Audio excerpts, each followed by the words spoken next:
Hello दोस्तों, आज की कहानी अन्नपूर्णा। माँ अब जिंदा है? रोनित सामने खड़ी बुजुर्ग महिला को देखकर चौंकते हुए बोला। जी, क्या मैं आपको अब जानती हूँ? बुजुर्ग महिला ने कहा। आपका नाम सावित्री मेहरा है ना? आपने मुझे नहीं पहचाना? मैं आपका एकलौता बेटा रोनित मेहरा। जी नहीं, मेरा नाम अन्नपूर्णा देवी चौहान और मेरे बेटे का नाम करण चौहान है, बुजुर्ग महिला ने कहा। इतना कहकर वो अपने परिवार के साथ आगे बढ़ गई।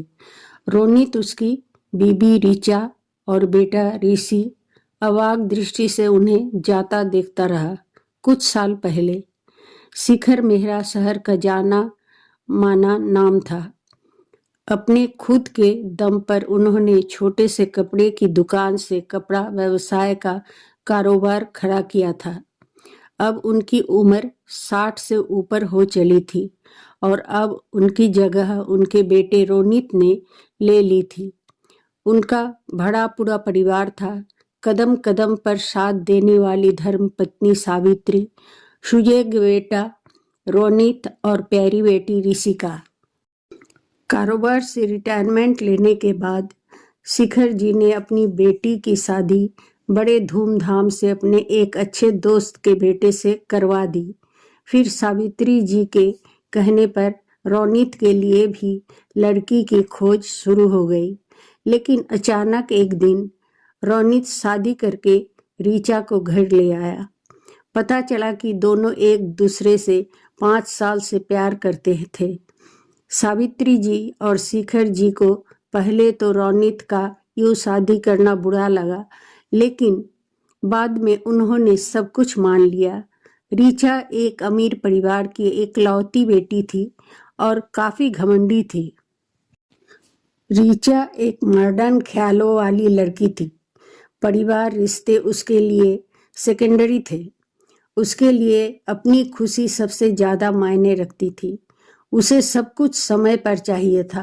हालांकि उसने खुद कभी ना तो कोई काम किया ना ही सीखा था। सावित्री जी को लगा कि ऋषिका के ससुराल जाने की कमी रीचा पूरी करेगी, लेकिन कुछ ही हफ्तों में पता चल गया कि वह कितना गलत सोच रही थी। सावित्री जी ने रीचा को हमेशा अपनी बेटी जितना प्यार दिया। उसकी छोटी बड़ी गलती को नजरअंदाज किया, लेकिन रीचा उनको हमेशा ही अपनी दुश्मन समझती रही, कभी माँ की जगह नहीं दे। मेहरा हवेली में नौकर चाकरों की कोई कमी नहीं थी। फिर भी एक समय का खाना सावित्री जी हमेशा से ही अपने हाथों से बनाती आई थी। रीचा जब बहू बनकर घर आई तब उसे भी कुछ मीठा बनाकर परिवार वालों को खिलाने के लिए कहा गया। उसने मना कर दिया, कहा कि गैस चूल्हे से उसे डर लगता है और इतनी देर रसोई में रहेगी तो उसका मेकअप खराब हो जाएगा। तब सावित्री जी ने कहा कि मीठा वह बना देंगी, रीचा को बस डिश परोसनी है। तब वह राजी हुई। इसी तरह 1 साल बीत गए। रीचा अब एक बेटे की माँ बन गई थी। बेटे का नाम रखा गया ऋषि, लेकिन रीचा का व्यवहार जरा भी नहीं बदला था। बच्चे को फिट करवाने के अलावा उसके बाकी सारे काम सावित्री जी ही करती थी। रोनित बिजनेस में व्यस्त था और शिखर जी की तबीयत भी पिछले कुछ महीनों से खराब चल रही थी। डॉक्टर ने कुछ टेस्ट करवाए थे और heart blockage, high blood pressure की समस्या बताई थी। उन्हें कम तनाव लेने के लिए कहा गया था, लेकिन उनका तनाव घटने की जगह तब और बढ़ गई जब एक दिन उसने रीचा और रोनित की बात सुन ली। हम लोग अलग क्यों नहीं हो जाते? अब हमारा परिवार भी बढ़ेगा, रीचा ने कहा। कैसी बात करती हो? अगर अभी अलग होने की बात की तो सारी संपत्ति से हाथ धोना पड़ेगा। पापा सब दीदी के नाम कर देंगे, रोनित ने बोला। पिताजी की वसीयत मुझे पता है।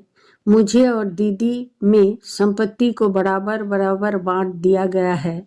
इसलिए पिताजी जब तक जीवित हैं तब तक शांत रहो। बस एक समस्या है, ये घर उन्होंने माँ के नाम दिया है, लेकिन वह मैनेज हो जाएगा, रोनित बोला। ये सब सुनकर शिखर जी सहन नहीं कर पाए और उन्हें हार्ट अटैक आ गया। अगले दिन उन्हें डॉक्टरों ने मृत घोषित कर दिया। रिश्तेदारों और दोस्तों का तांता लग गया। सबने उन्हें श्रद्धांजलि दी। रोनित के द्वारे अंतिम क्रिया संपन्न हुई। 1 महीने बाद वसीयत पढ़ी गई। सबको उनके हिस्सों के बारे में बताया गया। सावित्री जी का तो जैसा जीवन ही खत्म हो गया था। उनके आंसू जब तब निकल आते हैं। काम में भी मन नहीं लगता। रीचा आए दिन उन्हें खड़ी खोटी सुनाती रहती थी, लेकिन वह तो जैसे पत्थर की मूरत बन गई थी। उनका खान पान भी बिल्कुल कम हो गया था। एक और बात हुई।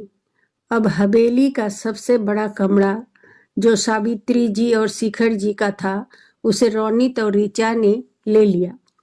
सावित्री जी को एक छोटे से कमरे में शिफ्ट करवा दिया गया। उनका तर्क था कि इतने बड़े कमरे में सावित्री जी को अकेला लगेगा। रोनित तो ज्यादा समय शहर से बाहर रहता था और ऋचा सावित्री जी पर तरह तरह के अत्याचार करती थी। कभी उन्हें बासी खाना देती, कभी अपनी किटी पार्टी की रसोई उनसे बनवाती, तो कभी सफाई वाली नौकरानी को उनका घर साफ करने से मना कर देती। ऋचा का बस एक मकसद था कि सावित्री जी तंग आकर घर से चली जाएं। इससे घर अपने आप उनके नाम हो जाएगा। लेकिन इन सब तरीकों का सावित्री जी पर कोई असर नहीं होता। उनके सब कुछ सहकर वहां रुकने का एक और कारण था उनका पोता ऋषि। शिखर जी की मृत्यु को 1 साल हो गए थे और पारिवारिक रीति के अनुसार उन्हें अपने इष्ट देव के मंदिर में जाकर पूजा देनी थी। यह हिमाचल प्रदेश में एक प्राचीन मंदिर था। रोनित ने सारा बंदोबस्त किया, फिर वह चारों निकल गए। शाम को वह सब प्राचीन मंदिर पर पहुंचे। अगले दिन पूजा देने की बात तय हुई। सबने अगले दिन पूजा दी और मन्नत मांगी। फिर आसपास की जगह घूमने लगे। सावित्री जी घूमते घूमते थोड़ा आगे निकल आई। सामने घना कोहरा था। तभी उन्हें लगा कि किसी ने उन्हें धक्का दे दिया। बचाओ! उनकी आवाज वादियों में गूंजी। सब उस तरफ दौड़े, लेकिन कोई नहीं मिला। बस सावित्री जी का पर्स ऊपर पड़ा हुआ था। रोनित आवाज देने लगा, माँ कहाँ हो आप? लेकिन किसी ने जवाब नहीं दिया। बचाव दल भेजे गए, लेकिन कोई फायदा नहीं हुआ। उन्हें मृत मान लिया गया 7 दिन बाद। अच्छा काम किया, तुम्हें तुम्हारा पेमेंट मिल जाएगा। पैसे मिलते ही अंडरग्राउंड हो जाना, ऋचा ने फोन पर कहा। ठीक है मैडम। उधर भारी आवाज आई। ऋचा बहुत खुश थी। अब तो सब कुछ उसका था। अब तो जैसा चाहे अपने पति के पैसे उड़ा सकती थी। सावित्री जी की मौत के बाद घर और बिजनेस दोनों जगह काम बिगड़ने लगे। रोनित का बिजनेस में भारी नुकसान हुआ। ऋचा के परिवार वालों ने भी हाथ खींच लिए। तब उन्होंने मन्नत मांगने के लिए प्राचीन इष्ट मंदिर जाने का सोचा। यहीं पहुंचकर रोनित ने सावित्री जी जैसी दिखने वाली औरत को गरीबों को खाना और कंबल दान करते हुए देखा। वर्तमान समय जब रोनित ने अन्नपूर्णा जी के बारे आसपास के लोगों से पूछा तब पता चला कि वह अन्नपूर्णा स्वीट्स और कन्फेक्शनरी की मालकिन है। उनका एक बेटा है करण चौहान, बहू है बीना चौहान और पोता है वंश चौहान। बड़ा पूरा परिवार है। 5 साल पहले करण जी अपनी पत्नी के साथ एक संतान की कामना लेकर मंदिर आए थे। तब पहाड़ में जंगलों के पास उनको एक बूढ़ी औरत बेहोश हालत में मिली थी।